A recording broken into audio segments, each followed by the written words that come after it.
শয়তান আল্লাহকে চ্যালেঞ্জ দিল। কাকে? কে কাকে চ্যালেঞ্জ দিয়েছে? আসলে কি চ্যালেঞ্জ দেওয়ার মতো শক্তি শয়তানের আছে? আল্লাহর শক্তি বেশি না শয়তানের শক্তি বেশি? আল্লাহ বলেছেন ইন্না কাইদাশ শাইতানি কানা দাঈফা, নিঃসন্দেহে শয়তানের কলাকৌশল ষড়যন্ত্রের জাল অনেক অনেক বেশি দুর্বল, আমি আল্লাহ পাক হলাম সবল। জোরে বল সুবহানাল্লাহ। কি বলেন? শয়তান পাস করবে না আল্লাহ পাস করবে? কোন সন্দেহ আছে আপনাদের? আল্লাহ পাক বললেন শয়তান তুমি কি করবা? শয়তান বলল আমি তো ছিলাম জান্নাতে, আদমকে গন্ধম ফল খাওয়ার জন্য প্ররোচনা দিলাম, আর এই কারণে তুমি আমাকেও জান্নাত থেকে বের করে দিলে, আমাকে কিয়ামত পর্যন্ত মালউন করে দিলে, অভিশপ্ত করে দিলে। আল্লাহ গো, যে আদম হাওয়ার বেটা বেটির কারণে আমি গোমরা হলাম, ওই আদম হাওয়া আর তার বেটা বেটি কিয়ামত পর্যন্ত যারা আসবে ওরা সিরাতিম মুস্তাকিম সরল সোজা পথ দিয়ে ওরা জান্নাতে যাওয়ার চেষ্টা করবে, কিন্তু আমি সেই সুযোগ তাদেরকে কখনো দিব না। অবশ্যই সিরাতুল মুস্তাকিমের মাথায় আমি বসে থাকব। কার কথা? জোরে কোন? ওই সরল সোজা স্ট্রেট টু প্যারাডাইস, জান্নাতের যাওয়ার যে সরল সোজা রাস্তা, ওই রাস্তার মাথায় আমি বসে থাকব। আর ওই দিক দিয়ে যারা জান্নাতে যাইতে চাইবে আমি অবশ্যই তাদেরকে যাইতে দেব না। জোরে কোন নাউজুবিল্লাহ। এরপরে সে বলল আমি সামনে থেকে আসবো, পিছন থেকে আসবো, ডান থেকে আসবো, বাম থেকে আসবো, চতুর্মুখী সারাশি অভিযান চালায়া আমি তাকে দিক বিদিক ছুটাছুটি করতে করতে জাহান্নামে নিক্ষেপ করব। আমার আল্লাহ রাব্বুল আলামিন আমাদেরকে দায়িত্ব দিয়েছেন শয়তান যে রাস্তার মাথায় বসে আছে ওই মাথায় শয়তানও থাকবে, তোমাদেরকেও শয়তানকে সরায় দিয়ে জান্নাতে যেতে হবে। কথা বলেন ঠিক না ঠিক? আপনারা কোরআন শরীফ থেকে শুনলেন শয়তান মাথায় বসে আছে। আমরা কি শয়তানকে ভয় পেয়ে, শয়তানের ভয়ে আমরা কি জান্নাতের রাস্তায় বাদ দিয়া জাহান্নামের রাস্তায় যেতে চাই? কিন্তু খবর আছে, আপনি যদি ওই জান্নাতের রাস্তায় যেতে চান তাহলে শয়তান যেতে দেবে না, আপনি যাবেন, মাঝখানে কি হবে? সংঘর্ষ। কতক্ষণ কি হবে? সংঘর্ষ হবে। আপনি যাবেন, শয়তান বলল যেতে দেব না, এখন মাঝখানে একটা সংঘাত সংঘর্ষ হবে। আল্লাহ পাক বলেন ওয়াকানা হাক্কান আলাইনা নাসরুল মুমিনিন। ঈমানদারগণ যদি ওই শয়তানের সাথে লড়াই আর সংগ্রাম করার জন্য ময়দানে এসে যায়, যদি ঈমানি বলে জজবা নিয়ে যদি এসে যায়, আমি আল্লাহ রাব্বুল আলামিন আমার গায়বী মদদ আর সাহায্য দিয়া আমি ঈমানদারকে জান্নাতে পৌঁছায় দিব। জোরে বলেন সুবহানাল্লাহ। মুসলমান, এই কারণেই পৃথিবীর অতীত ইতিহাস দেখেন, আদম আলাইহিস সালামের সময় থেকে শুরু করে নিয়া নূহ আলাইহিস সালামের দিকে তাকান, সমকালীন যুগের লোকদের সাথে তার সংঘর্ষ হয়েছে কিনা? ইব্রাহিম আলাইহিস সালামের সাথে নমরুদের সংঘর্ষ হয়েছে কিনা? এরপরে মুসা আলাইহিস সালামের সাথে ফিরআউনের সংঘর্ষ হয়েছে, কথা সঠিক না ঠিক? এরপরে ঈসা আলাইহিস সালামের সাথে সমকালীন যুগের বাদশার সাথে তার সংঘর্ষ হয়েছে। ইভেন আমার বিশ্ব নবী শরীফ মানুষ, ভদ্র মানুষ, সবচাইতে সম্মানী মানুষ, যার কদম চুমতে পারলে তামাম পৃথিবী ধন্য হয়, আমার নবীর চাইতে চরিত্রবান মানুষ, ভালো মানুষ আসমানের সে জমিনের উপর আর একটাও। সেই নবীর সাথেও আবু জেহেল, আবু লাহাব, উতবা, শাইবা, ওয়ালিদ বিন মুগিরা, আখনাস বিন সুরাইক আর যত যারা কাফের ছিল তাদের সাথে নবীর সংঘর্ষ হয়েছে কিনা? এক নয়, দুই নয়, নবীজি তার জীবনে 27টা যুদ্ধের নেতৃত্ব দিয়েছেন। জোরে বলেন আল্লাহু আকবার। ও মুসলমান, আপনি কি মনে করেন সেই শয়তান এখনো নাই? জোরে বলেন আছে না নাই? ওই শয়তানের সাথে এখনো সংঘর্ষ করতে হবে। জোরে বলুন কথা ঠিক কিনা? শয়তানকে যদি পরাস্ত করতে চান অবশ্যই ইমানই বলে বলিয়ান হয়ে, ইমানি জজবায় জজবান্বিত হয়ে ময়দানে দিন প্রতিষ্ঠার সংগ্রামে অংশ নিতে হবে। তাহলে দেখবেন সংঘর্ষ কত প্রকার, কি কি কাকে বলে সব আপনি বুঝতে পারবেন। জোরে কোন কথা ঠিক কিনা? কিন্তু আপনি শুধু মসজিদে তসবিহ টিপবেন, আপনি শুধু টোপলা নিয়ে ঘুরবেন, আপনি শুধু খানকাতে বসে খালি 7 দিনের পর একদিন একটু সন্ধ্যাবেলায় সকালবেলায় ঝাকির জিকির মারলেন, বলেন তো শয়তানের সাথে আপনার সংঘর্ষের কোনো কারণ আছে? কখন আপনার সংঘর্ষ হবে? যখন আপনি বলবেন শয়তানি শক্তিকে আমি বিদায় করে দিয়া আল্লাহ পাককে প্রতিষ্ঠিত করব, আল্লাহর কোরআনকে জিন্দা করব, ওলিউল্লাহদের সুন্নাতকে, নবীর সুন্নাতকে আমি জিন্দা করব, তখনই তাদের সাথে সংঘর্ষ হবে। কথা বলেন ঠিক না ঠিক? ও মুসলমান, এই সংঘর্ষকে কি আমরা ভয় পাই? জনগণ ভয় পায়, কারণ আমাদের উপরে যিনি আছেন তিনি কে? আরো জোরে বলুন তিনি কে?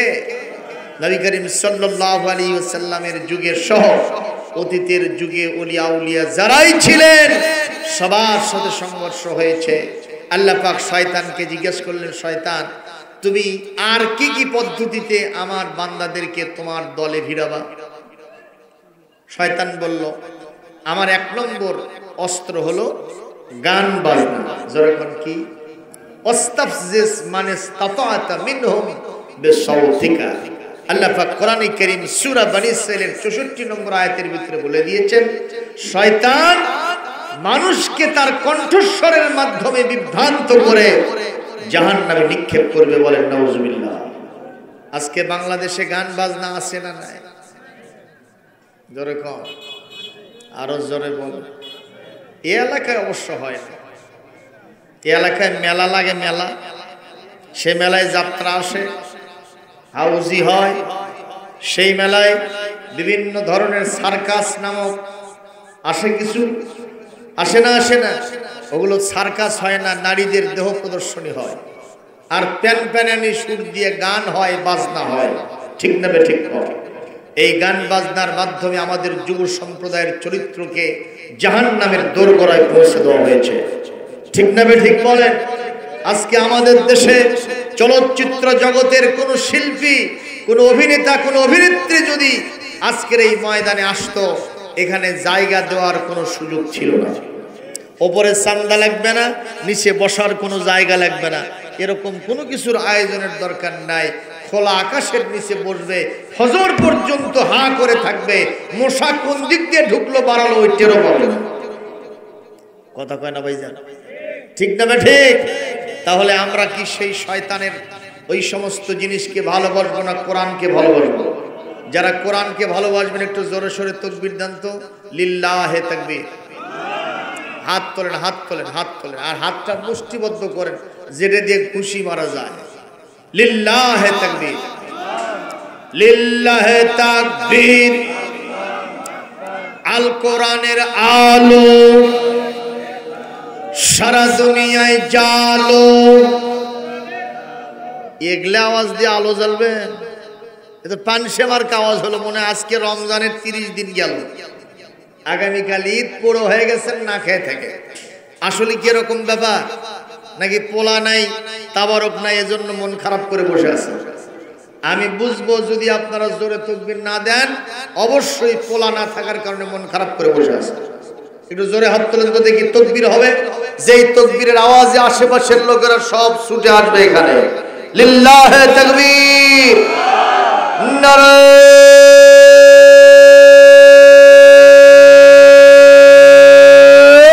তাকবীর। এই দেখেন চাচা, দেখেন এই চাচার কি খবর? ও ভিডিওতে উঠবে চাচা না? বুড়ো বয়সত কি ভীমরতি হয়েছে নাকি? দেখছেন কি জজবা?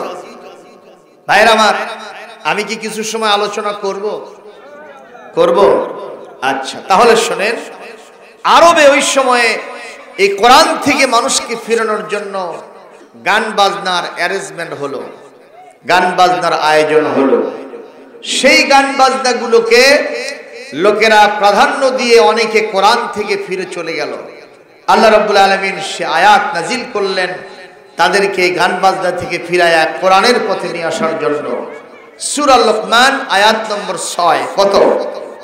6 নম্বর আয়াত, 21 নম্বর পারা, 31 নম্বর সূরা। সূরার নাম হলো সূরা লোকমানের 6 নম্বর আয়াত। আমি তেলাওয়াত দিলে আপনারা একটু জোরে আল্লাহু আকবার বলবেন, পারবেন না? এই দেখেন তো আশেপাশে ছেলেরা দুষ্টমি করতেছে। এই ভলেন্টিয়ার ভাইয়েরা, মাদ্রাসার ছাত্ররা, ছেলেরা দুষ্টমি করতেছে। হয় মাহফিলে এসে বসবে, না হয় বাড়ির যে ঘুমাবে। ঠিক কিনা কর? মাঝখানে থাকার কোনো সুযোগ, হয় পুরুষ না হয় নারী। মাঝখানেটা কি? এ জোরে কোন কি? তো সেটা কি কায়দা না বেকায়দা? তো হয় মাহফিলে বসবে, না হয় বাড়িতে গিয়ে শুবে। ঠিক কিনা কর? মাঝখানে থাকলে ওরা কি হবে? আরো জোরে, হ্যাঁ, যারা হিজরা হবে তারা থাক। আমরা পুরুষ আর আমাদের মা বোনেরা তারা হলো নারী। সুবহানাল্লাহ। আর মাঝখানে যারা আছে তারা কি? থাক, ওটি হিজরা হয়ে থাক। তোর বেকায়দা হবে, ক্রস মাল, কোন জায়গাতে স্থান নাই। জোরে ঠিক কিনা আমার ভাইরা? তাহলে একটু বসুন। নবী করিম সাল্লাল্লাহু আলাইহি ওয়াসাল্লাম সে আয়াত তেলাওয়াত করলেন। সূরা লোকমানের 6 নম্বর আয়াত তেলাওয়াত দিচ্ছি, একটু জোরে আল্লাহু আকবার বলবেন।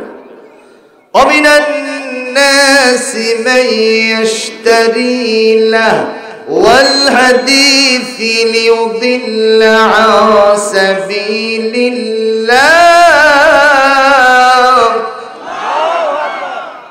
লিয়ুদিল্লা আন সাবিলিল্লাহি বিগাইরি ইলমিন ওয়া يتخذها هزوا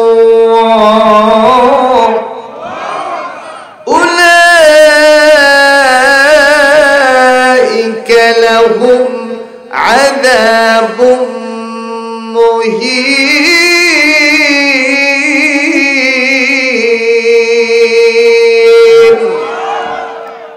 আল্লাহ পাক বলেন, মানুষের ভিতরে এমন কিছু মানুষ আছে যারা আমার দেওয়ার টাকা পয়সা খরচ করে গান বাজনা, ক্রীড়া, কৌতুক, নাটক, সিনেমা এগুলো কিনে নেয়। কথা কয় না? ওগুলো তো গেলে টিকিট দেওয়া লাগে না? আর এখানে আপনারা কয় টাকা টিকিট দিয়ে আসছেন? দিছেন? টাকা পয়সা মানুষকে কে দেন? সেইটা খরচ করতে হবে আল্লাহর রাস্তায়। ঠিক কিনা? এই যে মাদ্রাসা, মসজিদ, খানকা, মক্তব, মার্কাজ, আল্লাহর রাস্তায় জিহাদ ফি সাবিলিল্লাহ, ইয়েতিমখানা, মাদ্রাসা, সেগুলি দিতে হবে। জোরে কোন ঠিক কিনা? আর সেই টাকাগুলি ওই সমস্ত নর্তকীদের কাছে খরচ করতেছে। অনেকে টাকা পয়সা দিয়া নর্তকী কিনে নিচ্ছে, অনেকে জিনা ব্যভিচার করতেছে প্রস্কটারে গিয়ে। বলেন নাউজুবিল্লাহ। আল্লাহ পাক বলেন, যেই বাড়িতে গান হয়, যে মজলিসে গান হয়, ওই মজলিসটা জাহান্নামের টুকরা। মানুষ মনে করে এটা কিছুই না। আমাদের দেশে বিবাহের অনুষ্ঠানে গান আছে না নাই? বিবাহের বাড়িতে গান আছে, জন্মদিনে গান আছে না নাই? পিকনিক পার্টিতে শুধু গান হয় না, ওখানেও মাইক নিয়ে যায়, ডেক সেট নিয়ে যায়, গান হয়। ইভেন জাতীয় দিবস, স্বাধীনতা দিবস, বিজয় দিবস, শহীদ দিবস, 21শে ফেব্রুয়ারি সহ সমস্ত দিবসগুলিতে শুধু গান আর গান, যেন গানের সংস্কৃতি হয়ে গেছে। এই আয়াত আল্লাহ পাক নাজিল করলেন আর বলে দিলেন, তোমরা এগুলোকে যদি স্বাভাবিক কিছু মনে করো, মামুলি ব্যাপার মনে করো, এগুলোর কোনো গুরুত্ব নাই, এটা হয়েই থাকে। যুবক সম্প্রদায় তারা গান করবে না তো করবে কারা? এরকম কিছু কথা মুরব্বীরা বলে কি বলে না? আমি এক সময় এক বাসায় ভাড়া থাকতাম, তো তার পাশের বাসার মেয়েটা যুবতী তরুণী মেয়ে, সুন্দরী মেয়ে। এই মেয়েটা মনে করেন অন্য অন্য ছেলেদের সাথে ঘুরে বেড়ায়, বিভিন্ন কলেজের ক্যাম্পাসে গিয়ে গল্প করে, বিভিন্ন লেকের পাড়ে, বিভিন্ন হোটেলে মটেলে, বাগানে গিয়ে হাঁটুর সাথে হাঁটু মিলায় দিয়া, ঘাড়ের উপরে ঘাট দিয়া বসে থেকে, হাত দিয়ে বসে থেকে গল্প করে। বলেন তো এটা কি ঠিক? এটা কি জায়েজ? এরকম কেস আরো অন্য জায়গায় আছে না নাই? বাংলাদেশের বিভিন্ন কলেজ বিশ্ববিদ্যালয়ে গিয়ে দেখবেন সেখানে এই সব জড়াজড়ি মাখামাখি দিয়ে ভরা। কিন্তু আল্লাহর রহমতে বাংলাদেশের ডাকসু, চাকসু, জাকসু এবং রাকসু, এই 4টা বিশ্ববিদ্যালয়ে কোরআনের সাথীরা, কোরআনের সৈনিকেরা, তারা বিজয়ী হওয়ার মাধ্যমে ওই বিশ্ববিদ্যালয়গুলোতে এইগুলো কেস কমে গেছে। আলহামদুলিল্লাহ বলবেন না? এখান থেকে আমরা আশ করতে পারি, কোরআনের সাথীরা যদি শুধুমাত্র 4টা বিশ্ববিদ্যালয় নয়, গোটা বাংলাদেশের ক্ষমতার মসনদে বসতে পারে, এই বাংলাদেশ থেকে নাটক, সিনেমা, অশ্লীলতা, যাত্রা, প্যান্ডেল, ওই সমস্ত নেকেড ড্যান্সিং প্রোগ্রাম আস্থা করে নিক্ষিপ্ত হবে, মাটির নিচে পুঁতে যাবে, আল্লাহর কোরআন বিজয়ী হয়ে যাবে। আপনারা কারা কারা চান? দুহাত তুলে আল্লাহকে দেখান।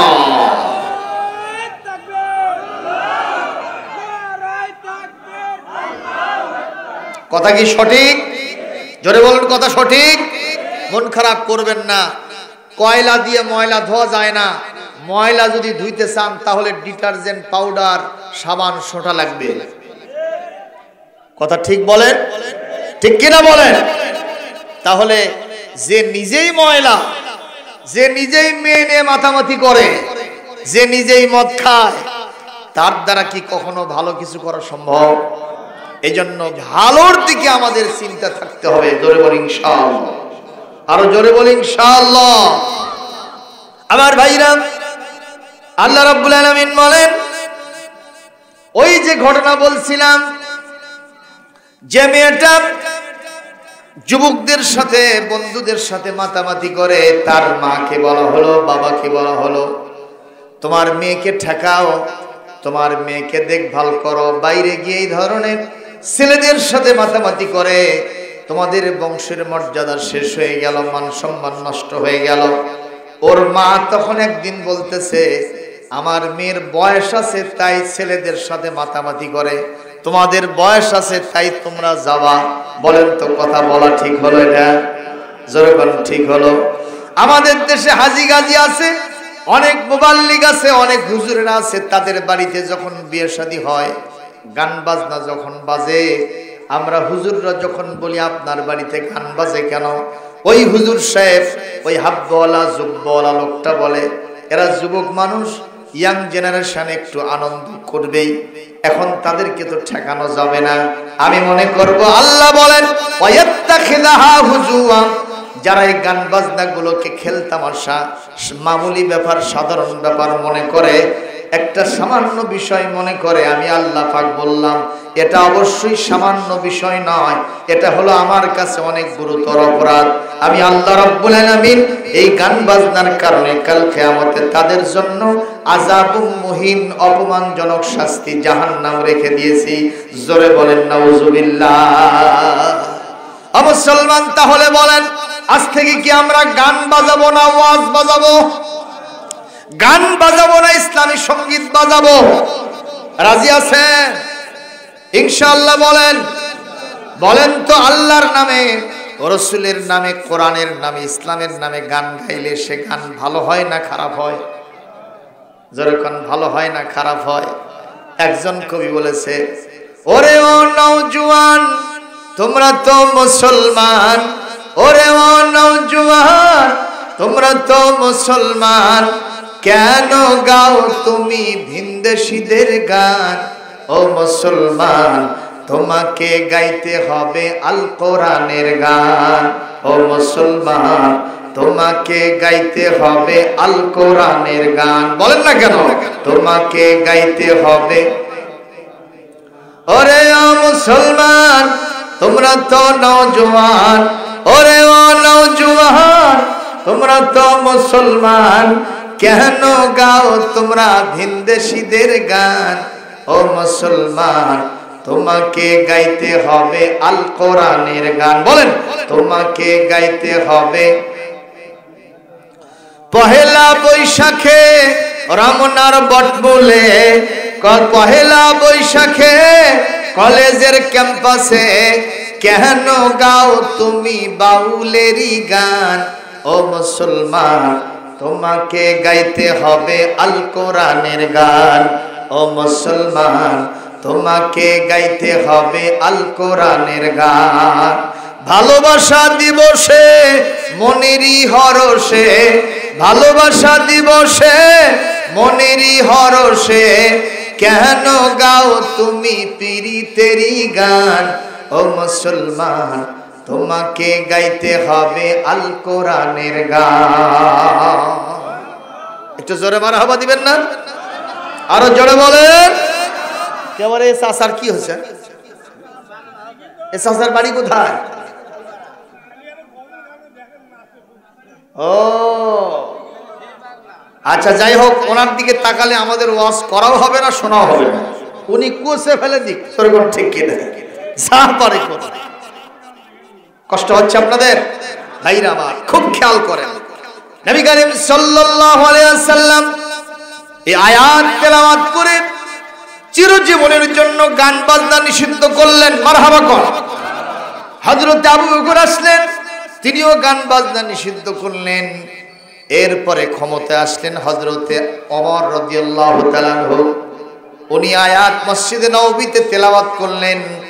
এই আয়াতটা ইমপ্লিমেন্টেশন, বাস্তবায়ন হয় কি হয় না, এটা দেখার জন্য তিনি মদিনার রাস্তায় রাস্তায় রাত দিনে ঘুরে বেড়ান। আল্লাহু আকবার কোন।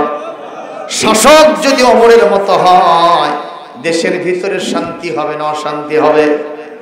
হযরত ওমর একদিনের ঘটনা, গভীর রাত্রিতে তিনি রাস্তায় হাঁটতেছেন, হঠাৎ করে নজর করেন পাশের কুড়ি ঘর টুনটুনা টুনটুন, বুঝলেননি, এরকম বাজ চলতেছে, আর ওই বাজের তালে তালে গান হচ্ছে, আর সে গান গাইতেছে একজন তরুণী, একজন শিল্পী, মহিলা শিল্পী, যুবতী নারী।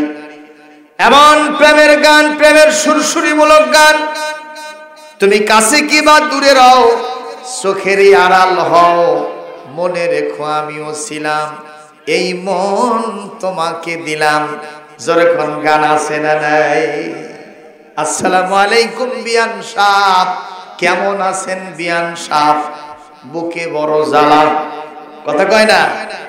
হ্যাঁ, আমার বাড়ির সামনে দিয়া বন্ধু আমার রঙ্গ করে হাইটা যায়, হাইটা যায়, বুকটা ফাইটা যায়, বুকটা ফাটতে ফাটতে এখন মমতাজ পাগলি জেলখানায় গেছে। কথাগণ ঠিক না ঠিক অবস্থায় পড়ে গেছে মুসলমান। এই সব গান বাজনা যখন চলতেছিল, হযরত ওমর চিন্তা করলেন, যেই গানটাকে আমি চিরতর কোরআনের আয়াত দিয়ে ঝাঁটা মেরে বিদায় করলাম, সেই গানের আওয়াজ এই কুড়ে ঘর থেকে আসতেছে, এটা তো মেনে নেওয়া যায় না। আমার চ্যালেঞ্জ হয়ে যাবে, হয় গান থাকবে, না হয় আমি ওমর থাকবো। জোরে করে আল্লাহু আকবার। হযরত ওমরের সিদ্ধান্ত, হার্ট এন্ড সোল হাত্তাল ইমকান, আমার যতটুকু শক্তি আছে সবগুলো শক্তি ব্যয় করে আমি এই শয়তানি কাজ, এই গান বাজনাকে আমি উঠায় দেব। যখন মারহাবা। এইরকম নেতা হলে গান বেশি হবে না, কোরআনের ওয়াজ বেশি হবে। তাহলে এরকম নেতা দরকার আছে না নাই?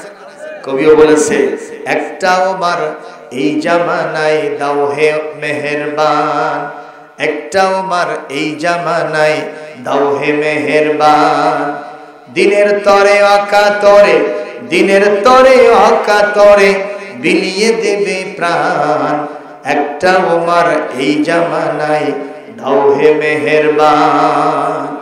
ফিলিস্তিন আর কাশ্মীরেতে মরছে ধুকে ধুকে, কেউ যেন আজ নাই রে তাদের একটু চেয়ে দেখে, একটা খালিদ পাঠাও তাদের, একটা আলী পাঠাও তাদের, দিতে পরিত্রাণ, করতে আহ্বান, একটা ওমর এই জামানায় দাও হে মেহেরবান। বলেন, একটা ওমর এই জামানায় দাও হে মেহেরবান।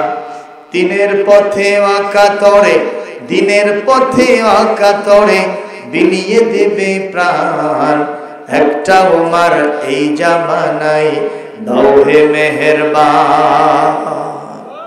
একটু জোরে কোন আমিন, জোরে বলেন আমিন। হযরত ওমর সিদ্ধান্ত নিলেন, এই গভীর রাত্রিতে আমি বাড়িতে ঢুকব, নারী কণ্ঠে প্রেমের গান আমি বন্ধ করে দেব। গভীর রাত্রিতে দরজা জানলা বন্ধ থাকে না খোলা থাকে? দরজা জানলা সব বন্ধ, কেমনে তিনি প্রবেশ করবেন?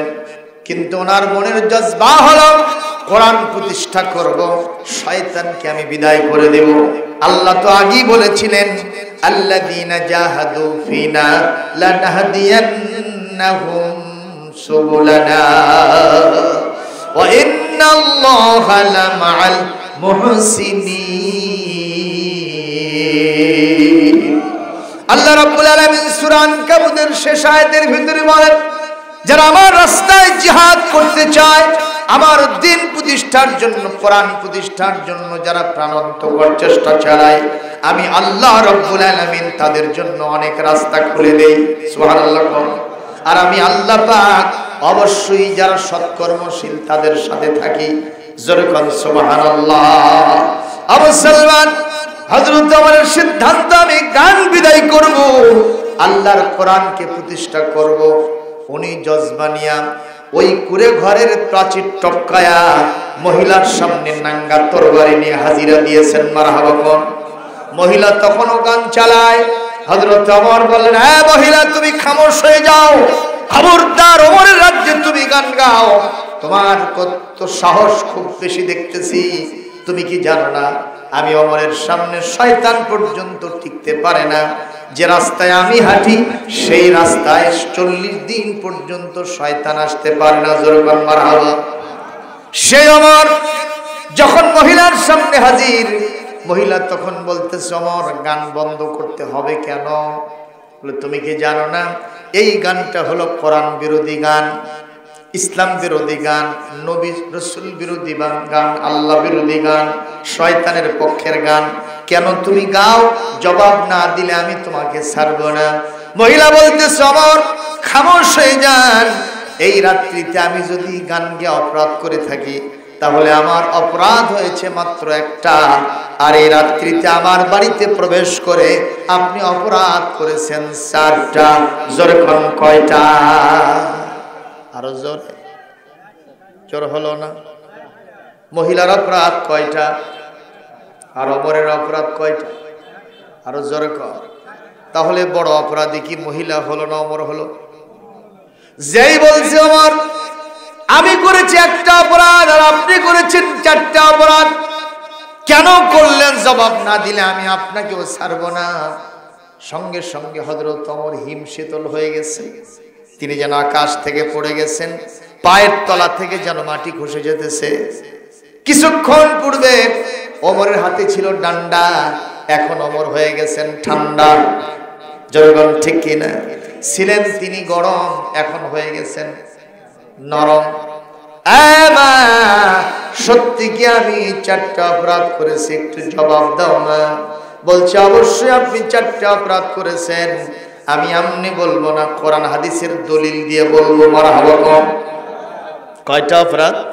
4টা অপরাধ। কি কি অপরাধ বা একটু বলবা কি?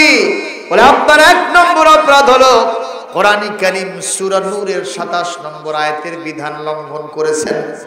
আল্লাহ পাক বলেন, ইয়া আইয়ুহাল্লাযীনা আমানু লা তাদখুলু বুয়ুতান গায়রা বুয়ুতিকুম হাত্তা তাস্তানিসু ওয়া তুসাল্লিমু আলা আহলিহা। আল্লাহ পাক বলেন, ওহে বান্দারগণ, খবরদার তোমরা নিজেদের বাড়ি ঘর ছাড়া অন্যের বাড়িতে, অন্যের ঘরে অনুমতি না নিয়ে, সালাম না দিয়ে প্রবেশ করো না। নিষেধ কাজ। প্রবেশ করতে হলে কি কি দেওয়া লাগবে? হয় সালাম, না হয় অনুমতি নিতে হবে। তো হযরত ওমর কি সালাম দিছে? অনুমতি নিয়েছেন? এই যে মহিলা আয়াত তেলাওয়াত করছে, এতেই হযরত ওমরের ভেতরটা একেবারে 1.5 টাকা 5 গেছে, জার্কিং শুরু হয়ে গেছে, হার্টবিট বেড়ে গেছে। কয় কি যে মহিলা গান গায় তার মুখ থেকে আবার কোরআনের আয়াত আসে। আল্লাহু আকবার বলবেন না? আমাদের মমতাজ ম্যাডাম কি বলছিল না যে আমিও 6-7টা কিতাব পড়ছি, আমি গান গাই, তাতে কি হয়েছে? বুখারী শরীফ, তিরমিজি শরীফ, মুসলিম শরীফ, মিশকাত শরীফ, অথচ 6-7টা কিতাবের ভিতরে মিশকাত শরীফ নাই। বোঝা গেল উনি সিয়াসাতটা কিতাব কেন একটা হাদিসও জানে না। কথা কয় না বাবা? এরকম লোক এই বাংলাদেশে ছিল কিনা? ওই যে শামীম ওসমান সাহেব, নারায়ণগঞ্জের গডফাদার, উনি বলেছিলেন হুজুররা মনে করে বোধহয় আমি নামাজ পড়ি না, অথচ এক রাত্রে আমরা 50, 60, 70 রাকাত নামাজ বেশি পড়ি। আচ্ছা 70 রাকাত নামাজ, এটা কি সোজা কথা? হ্যাঁ, খালি যদি কেউ 70 ওঠা বসা করে তো ওর তো অবস্থা খারাপ। আমি সকালবেলা একটু ব্যায়াম হিসেবে 40 বার ওঠা বসা করি, তাই মনে হয় খালি হা করতেছি। সরকার ঠিক কিনা? রুকু, সেজদা, কিয়াম, কুউদ, তেলাওয়াতের মাধ্যমে যদি কেউ 70 রাকাত নামাজ পড়ে সারা রাত ওর ঘুমই হবে না। জোরকন ঠিক কিনা? বোঝা গেল উনি সাহেব এক ওয়াক্ত নামাজও ঠিক মতো পড়ে না। কথা বলে না কেন? এই সব কথা আজকে কথার ঝুড়ি দিয়ে বাংলাদেশের মানুষকে ভুলানো যায় নয়। ফ্যাসিবাদের বিরুদ্ধে, বৈষম্য বিরোধী ছাত্র আন্দোলনের বেড়াদে এমন ভাবে আন্দোলন করে উঠেছিল, আল্লাহ রাব্বুল আলামিন পচা শামুক দিয়ে পাও কেটে শেষ করে দিয়েছে। জোরে কোন কথা ঠিক কিনা? ছাত্র জনতা প্রায় 1,500 জান দিয়েছে, অসংখ্য হাজার হাজার প্রায় 1.5 লক্ষের কাছে তারা পঙ্গুত্ব বরণ করেছে, আহত হয়েছে। এত কিছুর বিনিময়ে বাংলাদেশ আমরা কিনতে পেরেছি। সেই দেশ আবার ফ্যাসিবাদের আখড়াতে পরিণত হোক, এটা কি আমরা কেউ চাই? আমরা মনে করি এদেশ যদি শান্তি, মুক্তি, নিরাপত্তার সাথে অত্যন্ত সুনিপুণ ভাবে ন্যায় বিচারের সাথে দুর্নীতি মুক্ত, সন্ত্রাস মুক্ত, হত্যা মুক্ত, চাঁদাবাজ মুক্ত যদি দেশ প্রতিষ্ঠিত হয়, তাহলেই না 1,500 শহীদানদের আত্মা শান্তি পাবে। জোরে বলুন ঠিক না ঠিক? এই জন্য আমরা চাই কোরআনের ভিত্তিতে এই বাংলাদেশটা পরিচালিত হোক। এটা কি কোনো দলের পক্ষে হলো? কারণ কোরআন আওয়ামী লীগের, কোরআন ওরা তো চলেই গেছে, কোরআন বিএনপির, কোরআন এনসিপির, কোরআন জামাতের, কোরআন চরমনায়ের, কোরআন তবলিগের, কোরআন পীর সাহেবের, যারাই মুসলমান তাদেরই কোরআন। জোরে করে মারহাবা। আবার অপর আয়াতে আল্লাহ বলেছেন, হাদা বায়ানুল লিন্নাসি ওয়া হুদাও ওয়া মাউইযাতুল লিল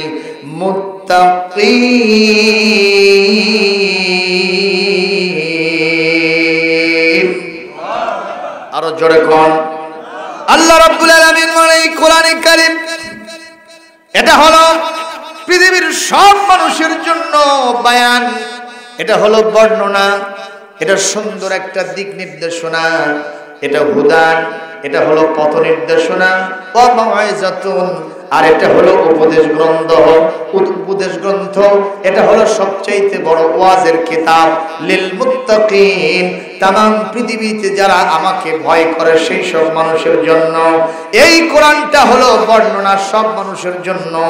আর মুত্তাকিদের জন্য হলো মাউইজা এবং হেদায়েত। জোরে কোন সুবহানাল্লাহ। সুতরাং কোরআনের বিধান যদি এই জমিনে প্রতিষ্ঠিত হয়ে যায়, মুসলমান তো বটেই, হিন্দু, বৌদ্ধ, খ্রিস্টান, আর্য, শিখ সহ যতগুলি ধর্মের লোক আছে, আল্লাহর কোরআন হাতে রেখে বলছি তারাও জামাই আদরে বাংলাদেশে থাকবে। কোনো চিন্তার কারণ নাই। কোনো একদিন এদেশের আকাশে কোরআনের পতাকা দুলবে,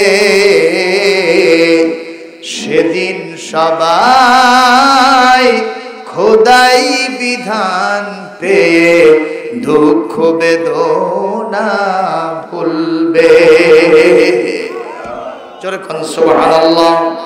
আবার ভাইরা, যেই না বলেছে আপনি কোরআনে কারীমের সূরা নূরের 27 নম্বর আয়াতের বিধান লঙ্ঘন করেছেন, এ কথা বলাও সারা হযরত ওমরের ভিতরে অবস্থা পরিবর্তন হয়ে গেছে। কত বড় মনের মহিলা, কোরআন দিয়ে আমার দোষ ধরে দিল, ও মা আমি ক্ষমা চাই, আমার অপরাধ হয়ে গেছে, তুমি আমাকে মাফ করে দাও। মহিলা বলছে কোরআনের বিধান লঙ্ঘন করলেন, আমার কাছে মাফ চান কেন? আল্লাহ যদি মাফ করে আমিও মাফ করব। আমার ভাইরা, এরকম অনেক বাড়িতে আমরা ঢুকি, কোনো অনুমতির দরকারই হয় না। সে যদি দিন চালক হয়, সে যদি ভ্যান চালক হয়, দিন মজুর হয়, রিক্সা চালক হয়, আছেন এরকম লোক, মেম্বার সাহেব তার বাড়িতে ঢুকবে, কোনো বাধা নাই। অথচ ইসলাম বলছে তুমি প্রেসিডেন্ট হও, প্রধানমন্ত্রী হও, তুমি যত বড় দায়িত্বশীল হও না কেন, যদি একটা কুড়ে ঘরের ভিতরেও ঢুকতে চাও, দিন আনে দিন খায়, শ্রমিক মানুষ, কুলি মজুর মানুষ, রিক্সা চালক, ভ্যান চালক, ঠেলা চালক, একজন মেথুর কুলি মুসি যে জুতো সেলাই করে, তার বাড়িতেও যদি তুমি ঢুকতে চাও, অনুমতি ছাড়া, সালাম দেওয়া ছাড়া ঢোকা যাবে না। আমি নিজে দেখছি, মেম্বার সাহেব সলিমুদ্দির বাড়ি ঢুকবে, বাড়ির ভিতরে ঢুকে সলিমুদ্দির বইয়ের আর ওর মেয়ের সালান পাতি যা আছে সব দেখছে, দেখার পরে গলা খাকর মারতেছে, সলিমুদ্দি আসু নাকি বলে, কি মেম্বার না শয়তান? এজরগণ কি এটা? পাকা শয়তান, কোরআন জানে না, হাদিস জানে না, ইসলাম বোঝে না। জরগণ বলো ঠিক কিনা? ইসলাম যদি কায়েম হয় তাহলে গরিব মানুষেরাও শান্তিতে থাকবে, আলহামদুলিল্লাহ। অনেকে বাড়িতে বৌসল রেখা ছেলেটা যায় না, ঢাকায় যায় না রিক্সা চালাতে, বিদেশে যায় না, তখন আর কোনো চিন্তা থাকবে না। এখন অনেকে সিঙ্গাপুর যায়, এখন অনেকে সৌদি আরব যায়, মালয়েশিয়া যায় না, দুবাই যায়, বাড়িতে বউ আছে, কি যে করতেছে, কার সাথে যে ওঠা বসা করতেছে, কার সাথে ফেসবুকে ভেলকি মারতেছে, কথা পায় না। এ চিন্তা থাকে কি থাকে না? ইসলাম প্রতিষ্ঠা হলে এই চিন্তা থাকবে না। ইসলামী রাষ্ট্র তার স্ত্রী, তার সন্তানদের দায়িত্ব গ্রহণ করবে। তাহলে ইসলাম ভালো না কালো? আসি আমরা ইসলামের সাথে? অনেকে তো কিছুই কয় না, সগলি জোরে কন্ত, আরো জোরে, জোর হলো না। হ্যাঁ, কষ্ট হচ্ছে ভাইরা, চলবে? তাহলে আমরা অন্যের বাড়িতে ঢুকতে কি করব? অথবা অনুমতি দেব ইনশাআল্লাহ। আর এখন বর্তমান শহর বন্দরে কলিং বেল টিকলে ওপর থেকে আওয়াজ আসতেছে, কে? তখন সালাম দিন, আসসালামু আলাইকুম, আব্দুল সালাম ভাই বাড়িতে আছে? তখন বলবে হ্যাঁ আছে, কিংবা নাই। ফাইন কিলা লাকুম ইরজিউ ফারজিউ, যদি বলা হয় তুমি ফিরে যাও, নাই বাড়িতে, তখন তুমি ফিরে আসবা। এটাও ইসলামের বিধান। সুবহানাল্লাহ। অনেক শয়তান মার্কা, সামসু মার্কা লোক আছে, বেন্নে মার্কা লোক আছে, এমন কিছু সতের কানা বগলে আছে, উনি ওটি বসেই থাকে না আসা পর্যন্ত। এই ধরনের লোকদের চান্স থাকবে না যদি ইসলাম কায়েম হয়। এইবার মহিলা বলছেন, আপনার দ্বিতীয় নম্বর অপরাধ হলো কোরআনে কারীমের আর একটা বিধান আপনি লঙ্ঘন করেছেন। বলবো? শুনবেন না? সবাই শুনবেন। আল্লাহ পাক কোরআনে কারীম সূরা আল বাকারা ঠিক 189 নম্বর আয়াতের ভিতরে ইরশাদ করছেন, ওয়াতুল বুয়ুতা মিন আবওয়াবিহা ওয়াত্তাকুল্লাহ।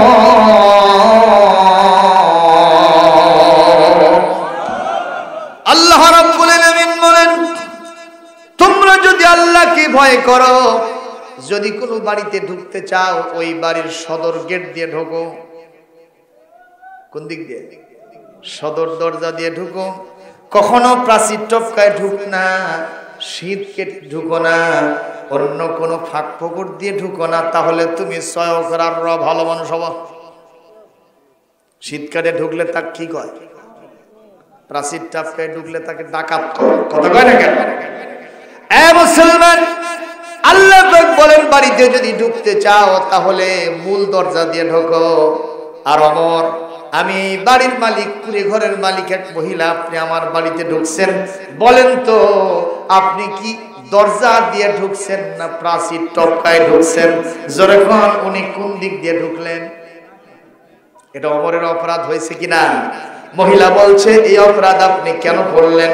জবাব না দেওয়া পর্যন্ত আমি আপনাকে ছাড়ব না। যখন মারহাবা। হযরত আমার হিম শীতল হয়ে যাচ্ছেন, এইবার মহিলা জিজ্ঞাসা করতেছে, ওমর আর কি শুনবেন? কয় শুনবো তোমার আর দুইটা কি অপরাধ তুমি একটু আমাকে বলো।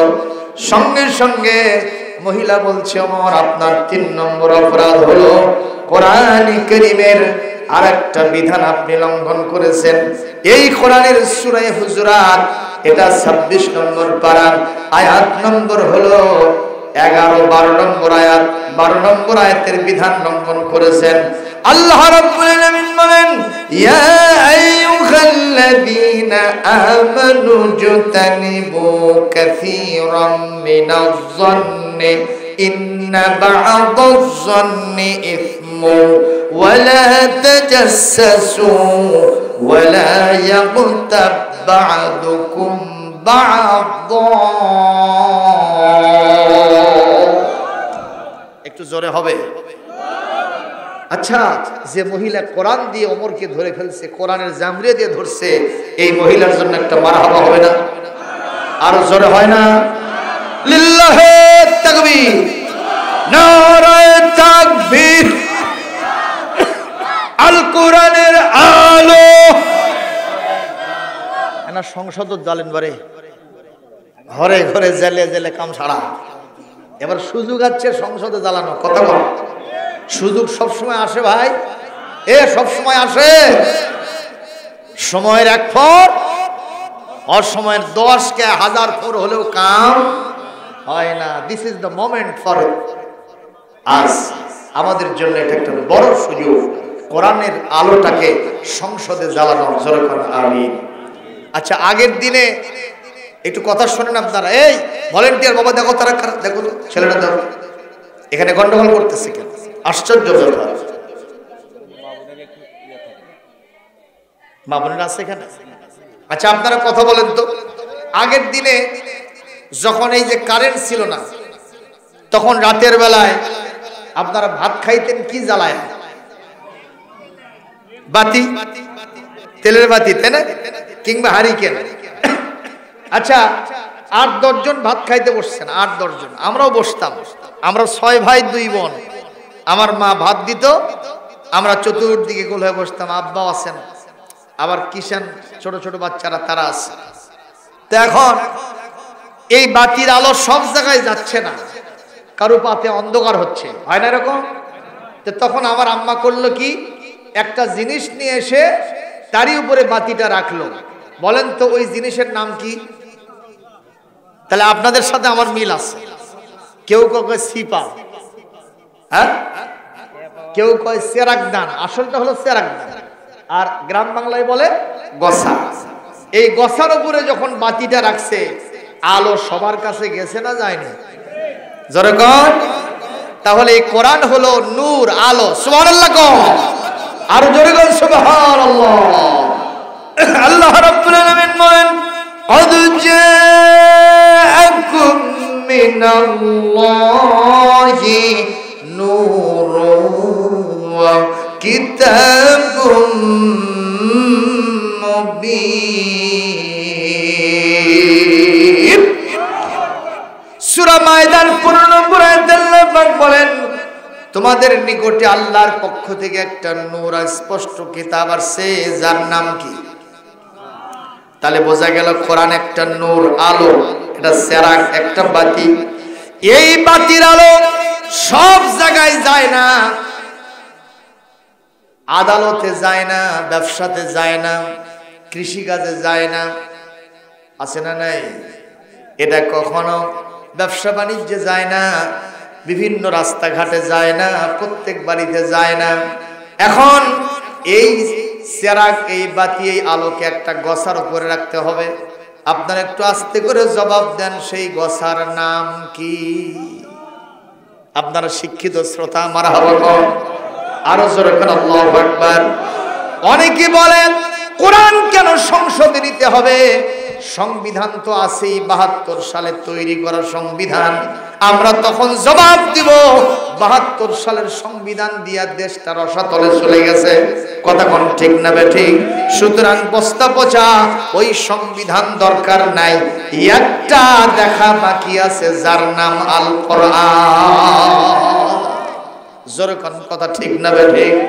এইটা যদি সংসদ নামক গসাতে আমরা সেটিং দিতে পারি, আপনাদের গোসাইবাড়ি গ্রামে এবং বাংলাদেশে ৬৮,০০০ থেকে ৭০-৮০,০০০ গ্রাম যা আছে, শহর বন্দর, যিনি যেখানে যে অবস্থায় বসবাস করেন, আমি কোরআন হাতে রেখে আল্লাহর নামে শপথ দিয়ে বলছি, এই কোরআনের আলো সব জায়গায় চলে যাবে। মুসলমান দাঁড়াও, তুমি সাথে নিয়ে যাও কোরআন খানি, ঘোড়া ধারের বিপদ চালিতে পথ চলিতে কি পারবে তুমি? ও মুসলমান দাঁড়াও, তুমি সাথে নিয়ে যাও কোরআন খানি। পৃথিবীটা আজ শুধু হাহাকার, আলো নেই কোথাও, আজ শুধুই আধার, ঠিক না? কোরআনে দিতে পারে আলোর দিশা, কোরআনে দিতে পারে আলোর দিশা, থাকুক সেথায় যত অন্ধকারী, সাথে নিয়ে যাও কোরআন খানি। ও মুসলমান দাঁড়াও, তুমি সাথে নিয়ে যাও কোরআন খানি। আমার ভাইরা, হযরত ওমর বললেন, মা তুমি কি আয়াত পড়লা? এর মানে হলো, হে ইমানদারগণ, খবরদার তোমরা বেশি বেশি ধারণা করবা না। বেশি বেশি ধারণা গুনার জন্ম দেয়, অপরাধের জন্ম দেয়। কথা ঠিক না ঠিক? শুধু তাই নয়, তোমরা একে অপরে কখনো দোষ খোঁজাখুঁজি করো না, কেউ কারো গীবত করো না, কেউ কারো পিছনে নিও না। ওমর, আল্লাহ বললেন কেউ কারো দোষ খুঁজো না। আর এই রাত্রিতে আমি এখানে গান কই না, কি করি না, নাচানাচি করি, এই দোষটা আপনি কেন খুঁজতে আসছেন? আল্লাহর কোরআনের আয়াতের বিরুদ্ধে কাজ করলেন, কেন করলেন? জবাব না দিলে আপনাকে ছাড়ব না। জোরে কোন আল্লাহু আকবার। মহিলা একের না দুয়ের? একের কড়া, মারহাবা কর, একের কষ্টটা ভালো লাগতেছে কিনা? কেন ভালো লাগবে না? আল্লাহ পাক বলেন, আলিফ লাম রা,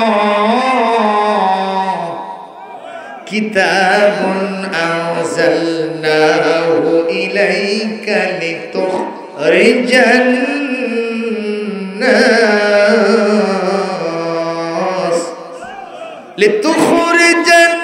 নাস মিনাল যুলুমাতি ইলান নূর বিইذن রাব্বিহিম ইলা সিরাতিল আজিজিল Hamid.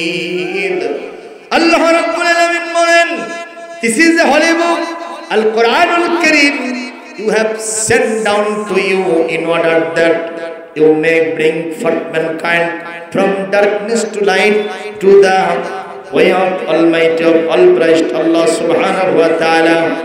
By the mercy of Allah subhanahu wa ta'ala, Allah Rabbul Alamin said in the Surah Ibrahim ayat number 1 and 2, Allah পাক বলেন, এই কিতাব আমি পৃথিবীতে নাজিল করেছি অন্ধকারের ভিতরে নিমজ্জিত একটা জাতিকে আলোর দিকে বের করে নেওয়ার জন্য কোরআন নাজিল করেছি। সুতরাং আমরা অন্ধকারে থাকতে চাই না, আমরা আলোর দিকে যারা যেতে চাই, দুটো হাত তুলে আল্লাহকে তারা দেখায়। লিল্লাহে তাকবীর। হাত নামান। আমার ভাইরা, হযরত ওমরের দোষ আর কয়টা থাকলো? কয়টা থাকলো? শুনবেন না? মোনাজাত দেব। রাত কিন্তু 12টা পার হয়ে গেছে, আর বেশি সময় নেব না। আপনাদের কাছে শুধু বলবো, বলেন তো এই কোরআন যে অন্ধকার থেকে মানুষকে আলো দেয়, তার প্রমাণ এই মাদ্রাসা আছে না নাই? যেই সন্তানেরা স্কুলে পড়ে, কলেজে পড়ে, বিভিন্ন বিশ্ববিদ্যালয়ে পড়ে, কোরআন পড়ে নাই, আর এরা এখানে কোরআন পড়ে, এই দুইটার মধ্যে একটা আলাদা তফাৎ আছে না নাই? জোরকান আছে না নাই? আমরা দেখি হাফিজিয়া মাদ্রাসায় যখন ওয়াজ করতে যায়, কোরআনের মাদ্রাসায় যখন ওয়াজ করতে যায়, ওই ছেলেগুলি আমাদের সাথে লেগে থাকে, আমাদের জুতাগুলি ঠিক করে দেয়। আমরা যখন ওযু করি দেখবেন গামছা নিয়ে তোয়ালে নিয়ে দাঁড়ায় থাকে। অনেক মাদ্রাসায় দেখি জুতাটা পর্যন্ত পায়ের ভেতরে দিয়ে দেয়। এরকম দৃশ্য হাফিজিয়া মাদ্রাসা ছাড়া অন্য কোথাও খুঁজে পাওয়া যায় না। সুতরাং বুঝতে হবে এই কথা, এই বাংলাদেশে অবশ্যই আলোর পর হাফিজিয়া মাদ্রাসাগুলো দেখাচ্ছে, তাতে কোনো সন্দেহ নাই। ও মুসলমান, আরেকটা কথা বলি, বাংলাদেশে কলেজ বিশ্ববিদ্যালয়ে যে সমস্ত সাধারণ শিক্ষা চলতেছে, এই সমস্ত শিক্ষায় যারা শিক্ষিত হয় এরা চাঁদাবাজ হয়, এরা মাস্তান হয়, এরা অস্ত্রবাজ হয়, এরা মানুষ হত্যা করে। এদের অধিকাংশ দেখা যায় অনেকে এমন আছে যারা মদারু হয়। মদের টাকা বাপের কাছে চাইছে, মায়ের কাছে চাইছে, টাকা দেয় নাই, ডেগার চালায় দিয়া বাপ মাকে জবাই করে হত্যা করেছে। এরকম ঘটনা বাংলাদেশে আছে না নাই? যেই শিক্ষক ওই ছাত্রের মতের উল্টো চলেছে, ওই শিক্ষককে পর্যন্ত জবাই করে ঠ্যাঙায়া টাইট করে দিয়েছে। জনগণ ঠিক না বেঠিক? অথচ মাদ্রাসাতে আমাদের সন্তানেরা যদি সাইকেল নিয়ে যায় আর আমরা যদি হাঁটায় হেঁটে হেঁটে যাই অথবা মোটর সাইকেলে যাই, ওই ছেলেটা আসমকা সাইকেল থেকে দ্রুত নামতে গিয়ে হরমর করে পড়ে যায়। এরকম দৃশ্য বাংলার জমিনে আছে না নাই? ওই কলেজ বিশ্ববিদ্যালয়ে যারা পড়ে এরা বাপ মার জানাজা করতে পারে না। বাপ মার জন্য রব্বির হামহুমা কামা রব্বায়ানি সগীরা বলে দোয়া করবে, এরকম একটা ছোট্ট একটা জ্ঞান, একটা দোয়া শিক্ষাও তারা জানে না। বরং দোয়া করার জন্য মৌলভী সাহেবকে হাওলাত করে নিয়ে আসে। কথা কন না কেন? এরকম একজনের কথা শুনছি না, জীবনে ধোয়া মোছা জানে না, বাপ মরে গেছে খালি কান্দে। ওর এক বন্ধু ছিল, বন্ধুর নাম হলো বল্টু মিয়া। কি মিয়া? বল্টু মিয়া বলতেছে, নান্টু ভাই তুমি কান্দো কেন? বলে কাঁদবো না কেন, আমার বাপটা মারা গেল, আর জীবনে বাপ বলে কাউকে ডাকতে পারবো না, আমার কলিজায় পানি নাই। তখন বল্টু মিয়া বলতেছে, নান্টু ভাই আমারও একটা বাপ ছিল, সেই রকম বুড়া মানুষ, এরা তো বাঁচে না, বুড়া যা আছে সব মরে সারখার হয়ে যাবে। সুতরাং বুড়া মানুষ মরে গেছে, সেজন্য আবার কাঁদতে হবে কেন? কোনো আফসোসের কারণ নাই। চলো ইন্ডিয়া থেকে একটা ব্লু ফিল্ম আসছে, ওটা দেখে আসি, তোমার মন থেকে সমস্ত ব্যথা বেদনা ধুয়ে মুছে সাফ হয়ে যাবে। এই নান্টু ভাই বল্টু মিয়ার প্ররোচনায় পড়ে ব্লু ফিল্ম দেখলো সারা রাত। কত রাত? আরো জোরে। সারা রাত ধরে ব্লু ফিল্ম দেখছে। এখন সকালবেলা চোখ ঘুষতে ঘুষতে বাড়ির দিকে যাচ্ছে, রাস্তার পাশে বাপের কবর সামনে পড়ে গেছে। মনের ভিতরে যাচ্ছে, কালকেই বাপকে কবর দিলাম, খালি খালি কেমনে যায়? ওই হুজুররা, মাদ্রাসার ছাত্র শিক্ষকরা কবর দেখলে দাঁড়ায় কি যেন পড়ে, আমি একটু দাঁড়ায় যাই। ওই দাঁড়ায় গেছে, চিন্তা করলো আমি তো কিছুই জানি না, কি পড়বো। ও বাপ তুমি মরে গেলা, গত রাত্রে যা দেখছি সব তোমার কবরে দিয়ে গেলা। জোরে গন সুবহানাল্লাহ। আরো জোরে। জোর হলো না? এই জাতীয় সন্তানকে আমরা চাই? যদি না চাই, এখানে সচিব মহোদয় মাদ্রাসা করে দিয়েছে, শুধু আমাদের কলিজার টুকরা সন্তানদেরকে একটু ভর্তি করাবো, কোরআন শিখাবো, এই সৎ সাহসটা আমাদের থাকতে হবে। জোরে কোন ঠিক কিনা? রাসূল বলেন, ইন্নাল্লাযী লাইসা ফি জাওফিহি শাইউম মিনাল কোরআনি কাল বাইতিল খরিব। যেই সিনার ভিতরে, স্মৃতির ভিতরে কোরআন নাই, এইটা একটা সারা বাড়ি, উজার বাড়ির মতো। উজার বাড়ি, সারা বাড়িতে মানুষ যদিও না থাকে, সেখানে সাপ থাকে, বিচ্ছু থাকে, উই পোকা, তেলা পোকা, সার পোকা, ইঁদুর থাকে, গাওড়া থাকে, শিয়াল থাকে। কথা কয় না? এই যে বাড়ির মানুষ থাকে না, সে বাড়িতে এগুলো থাকে না? এগুলো কি ভালো জিনিস? তো যে দেহের মধ্যে কোরআন নাই, ওই দেহ কি ফাঁকা আছে? ওই সিনা কি ফাঁকা আছে? ওই সিনার ভিতরে শয়তান নামক ইবলিস বাসা বেঁধেছে। কথা বলেন না কেন? ঠিক বললেও ঠিক, না বললেও ঠিক। এই জন্যই তো ওরা খারাপ কাজ করে। ঐশী নামক মেয়েটা ও লেভেলে পড়ে, মাত্র 12-13 বছর বয়স, বাপ মা দুইজনও কি বটি দিয়ে জব করছে। কি দোষ বাপ মায়ের? ওই বয়ফ্রেন্ডদের সাথে মাতামাতি করবে, মদ খাবে, টাকা চাইছে দেয়নি। পুলিশ অফিসার বাপ মা তাদেরকে হত্যা করে শেষ করে দিয়েছে। এরকম দৃশ্য বাংলার জমিনে আছে না? সেক্ষেত্রে মাদ্রাসার ছাত্ররা আলহামদুলিল্লাহ আলহামদুলিল্লাহ সিটা ফোটা দুই একটা শয়তান থাকতে পারে, তাই বলে কি 14 গোষ্ঠী শেষ? এই কথা বল না কেন? Majority must be granted. অধিকাংশ যেদিকে মাসলা হবে সেই দিকে, ঠিক কিনা? যদি কোনো ঘরের ভিতরে একাকী কোনো মহিলা থাকে, সেখানে আরেকজন পুরুষ মানুষ উপস্থিত হওয়া যাবে না।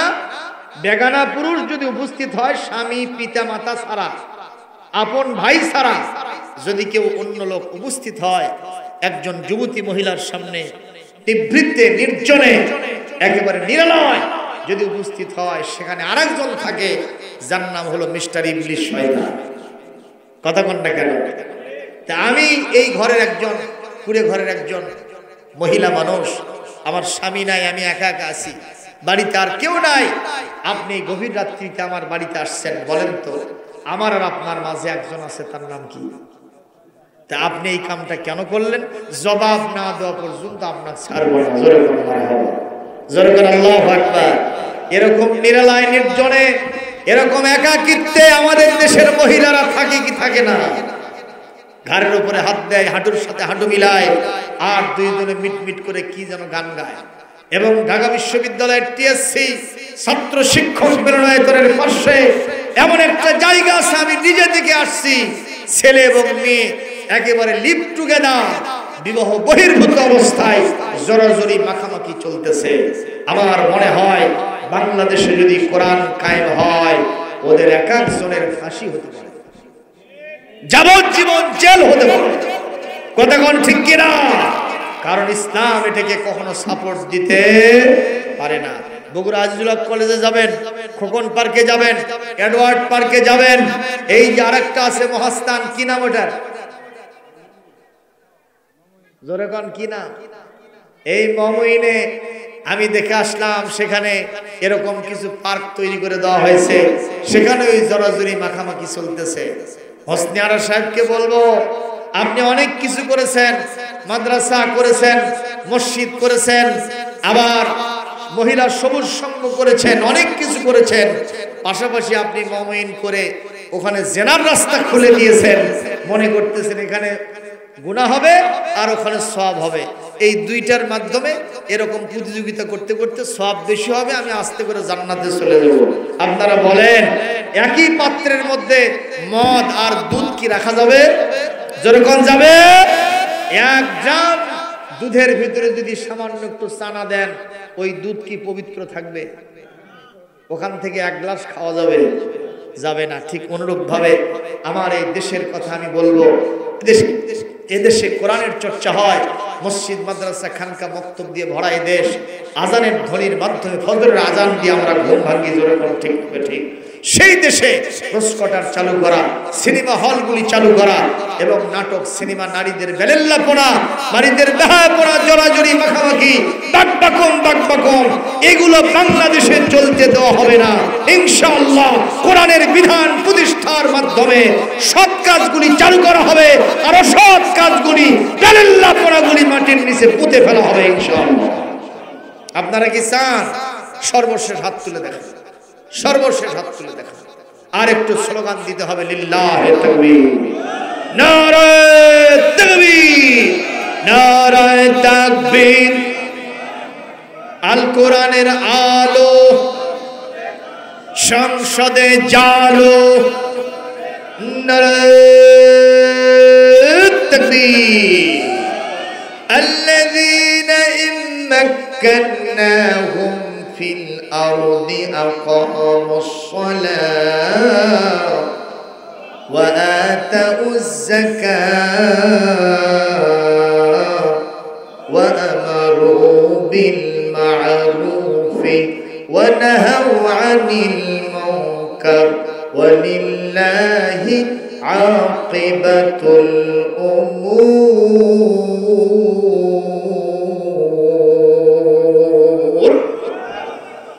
মধ্যে 41 নম্বর আয়াতে আল্লাহ পাক বলেন, কোরআনওয়ালারা যদি ক্ষমতায় যায় তখন তারা 4 দফা কাজ করবে, নামাজের বিধান প্রতিষ্ঠা করবে, নামাজ ছাড়া কোনো উপায় থাকবে না।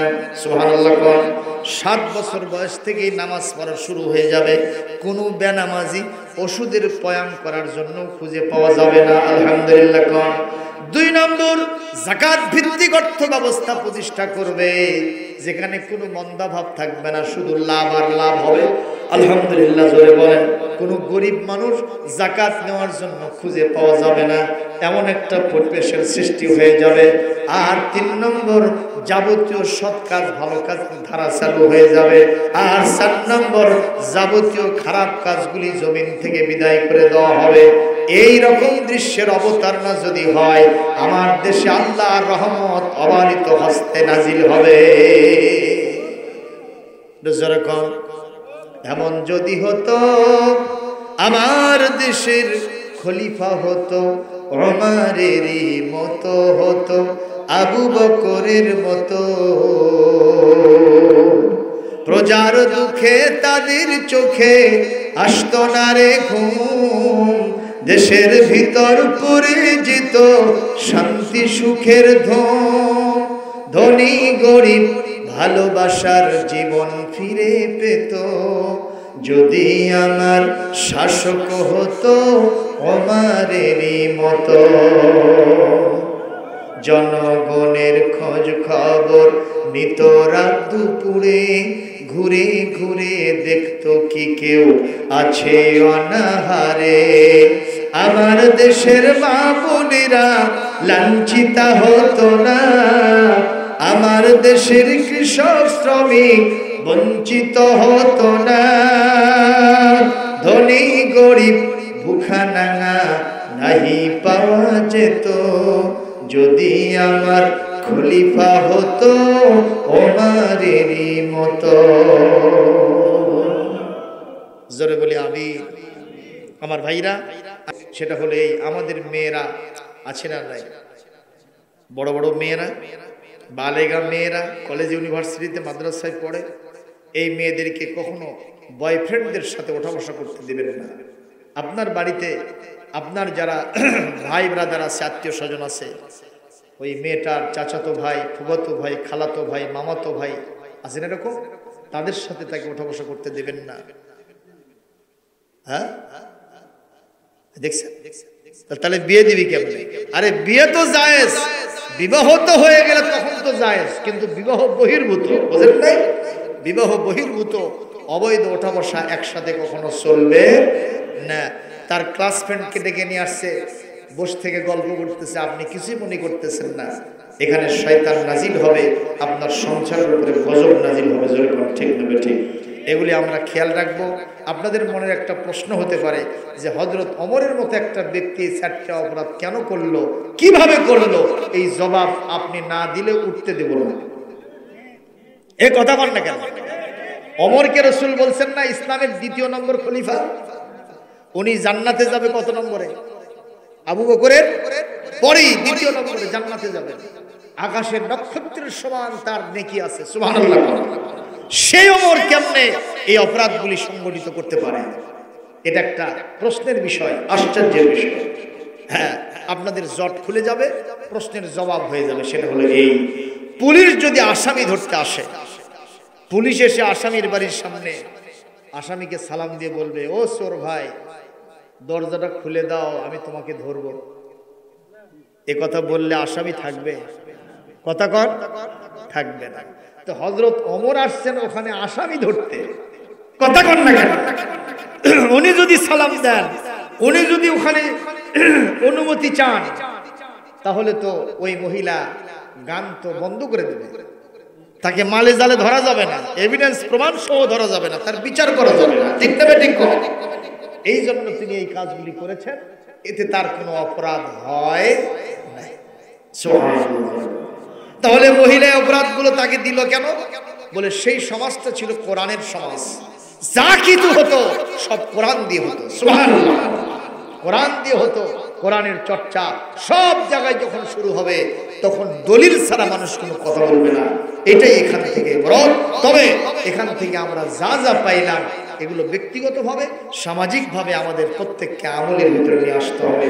আমরা অংশ বিশেষ 5 ওয়াক্ত নামাজ ইনশাআল্লাহ পড়ব, বলি আল্লাহুম্মা আমিন। মরে যাব কি যাব না ভাই? আজকে বগুড়ার অনেক বড় একজন পীরে কামেল মারা গেছেন, আপনার নাম শুনছেন? ওই নন্দীগ্রামের কুন্দারহাট আইলপুনিয়া দরবার শরীফ, নাম শুনছেন? অনেকে শুনছেন। ডাক্তার আব্দুল মান্নান পীর কেবলা সাহেব, উনি আজকে দুপুর সময় ইন্তেকাল করেছেন। খুব বেশি বয়সের মানুষ না, আল্লাহর একজন খাঁটি ওলি মানুষ, তিনি বিদায় হয়ে গেলেন।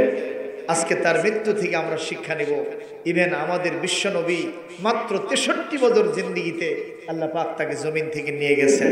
কত যুবক মানুষ পড়তেছে আর মরতেছে, ঠিক না ঠিক? মোটর সাইকেল নিয়ে বাড়ি গেল আর বাড়িতে আর জিন্দা ফিরে আসলো না, লাশ হয়ে পিতামাতার কোলে আসলো। এরকম দৃশ্য আছে না নাই? সুতরাং আমরা যারা শিশু ছিলাম, কিশোর হয়েছি, যুবক হয়েছি, এখন বার্ধক্যে চলে এসেছি, কবে না জানি আজরাইল এসে আমাকে খপ করে ধরবে। সেই দিন আসার আগেই আমাকে প্রস্তুতি নিতে হবে। নামাজ, রোজা, হজ, যাকাত, আল্লাহর রাস্তায়, আল্লাহর জমিনে আল্লাহর দ্বীন প্রতিষ্ঠার জন্য জিহাদ ফি সাবিলিল্লাহর কাজ, দ্বীনের তাবলীগ, দাওয়াত, এগুলির কাজ আমাদেরকে চালাতে হবে। আল্লাহর রাস্তায় দান সদকাগুলি করতে হবে।